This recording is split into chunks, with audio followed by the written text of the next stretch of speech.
Good afternoon to all of you. I mean, in fact, very exciting time for me.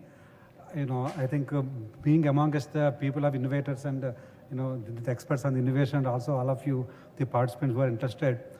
Of course, I am from the Department of Electronics and IT, the Government of India. I am a group coordinator for R&D in, of course, IT, and also I am MD CEO for a company called Media Lab Asia, which works for ICT for common man of the grassroots. And I will briefly, because the time is very short, I will touch upon some of the programs of the Department of Electronics and IT in this area, in the innovation R&D, and some of my own reflections on the of innovation. I mean, all of us know, I think probably, I've been from ICT. I've always felt ICT is a great candidate for innovation. In fact, India, we have seen so much of innovation happening and industry is growing quite a bit, maybe starting from, I think, late 80s or so.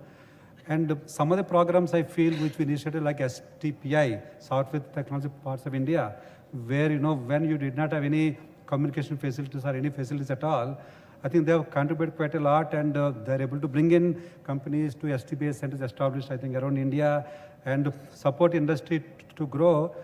And subsequently, probably facilities are available everywhere, people are able to do.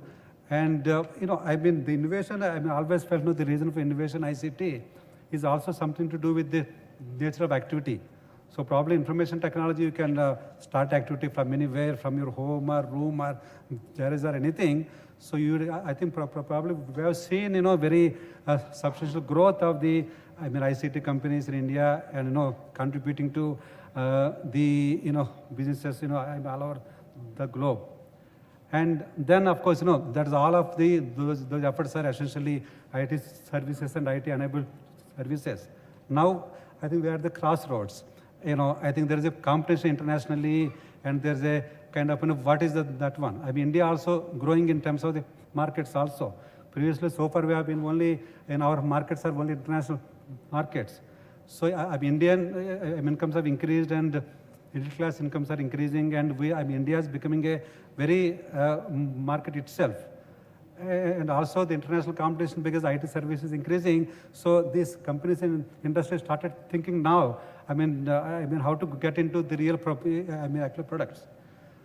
And so, we also felt the opportunity for us to really come out strongly, how to grow the Indian innovation and also R&D to really make some Indian products and also get into, the diffusion of R&D and the ICT into India. And in fact, actually, recently, we came out very specific documents on the IT policy and electronics policy by the Government of India to really to create a roadmap where you want to go in terms of the markets and also in terms of R&D. And it was identified R&D is one of the R&D innovation is a major component to really reach out. We thought of the electronics, manufacturing in India is very low key. We don't have any very substantial electronic manufacturing at all. So we set out a target of about $4,000 billion by 2020, and we are actually trying to see what kind of initiatives we require to really reach out those market numbers. And apart from the IT policy and electronic policy document, which have been official documents now, we also have a similar to the S&T policy of the Department of Science and Technology. We came out with R&D framework document as a part of the IT and electronics policy document to really give it a kind of some kind of new look into how to look at R&D and innovation in the ICT and of course electronics. And historically we have certain initiatives already to support industry. As I mentioned, STPI has done a great job. And apart from that, we have some schemes for supporting innovations, and through some of the academic and R&D organizations. In fact, we have supported about 25 or so some of the incubation centers, out of which about 70 or so, these companies have incubated. I think some of them are able to get some venture capital funding. So we're happy, but we're happy to actually what we have done, but we are not happy to the extent I think there is so much to do. And we have another scheme called Multiplier Grant Scheme, which is a scheme for, I mean, collaboration for the industry, I mean, government and academia, where, I mean, if the industry puts in 1 rupee, so the government of India puts 2 rupees, so 3 rupees is given to the academic R&D organization. The research will be done there, and the research will be taken by the industry which has really sponsored the activity, and it will be done. And the other scheme, what we have, the special incentive program scheme, where in some of the electronics and IT, where the industry comes in from anywhere, it can be SME sector or from the large industry. When they set up industries in India, we are in fact actually putting up, we are contributing about 30% of the capital equipment. In fact, already some of the companies have started taking the advantage, and there is another fund which is coming up. In fact, one of the panel members asked me, you are only funding through some other organizations to industry. So we have a scheme very coming up is on the anvil. At the approval stage, we are putting up about 2,000 crore fund to really support industry from the whole chain of the ecosystem, started from the early innovations to supporting the product development and the marketation. And just 2 minutes more I will take. Some of the initiatives, all of us the capacity building, probably earlier panel, some of the panel members have been mentioned. The capacity building is also very much important. In fact, I remember what we have done in the VLSI design. India is actually supporting the VLSI design requirement for throughout the globe. Some of the innovations some of the initiatives we have taken in, start from '88, special manpower development, VLSI design, and some kind of thing. I think they are really showing the promise, and industry is growing. So I feel it's also important to really pick up some of the areas and very effectively do the capacity building at various stages. It may be start from some training programs to PhD level. In fact, some of the members have mentioned earlier.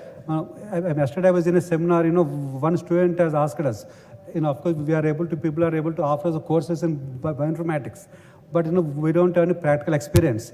So then we are not able to get jobs, and we don't know what is actual practicality. So I feel the problem-solving approach or the practical training to people is important. In fact, we have taken some initiatives in some of the areas. In fact, personally, me also in the area of the nanotechnology, we created certain centralized facilities and make those facilities open to all the academic community and also industry community to have some training and also to be exposed to them and also take up some project which provide them the really practical training itself.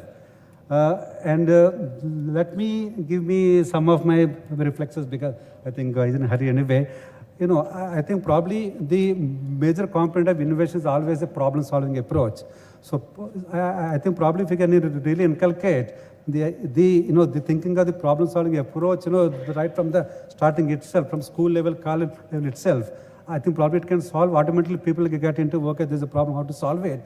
That will automatically lead to, you see a problem and also see what kind of technology I can bring in that can be, people do. So we are actually trying to inculcate a thinking of, all our R&D projects now, we are only looking at, what kind of problem are we solving to R&D project. Is it a practical problem? So that kind of thinking is already happening in the R&D also. And there's another thing which I want to tell you. In fact, ICT is a kind of basic technology which can infuse anywhere. So probably India is a powerhouse of information technology, but you look at, infusion of even the classical industry like, steel, cement is also still very low. We'll leave about some of the, in fact, in other day we were in some kind of DBT, genomics.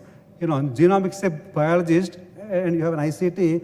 Probably the ICT people don't understand the biology and biology don't understand the ICT. So there is a great requirement of, there are some, there's so much of SME sector which is sitting on so much ICT skills, but what kind of application they are developing into some of the modern applications. I think that's also important to really bring in the people together and expose to the innovators to what kind of opportunities are available into various applications domains, I mean, I feel is very much important. This is what I have at this point of time, and thank you very much.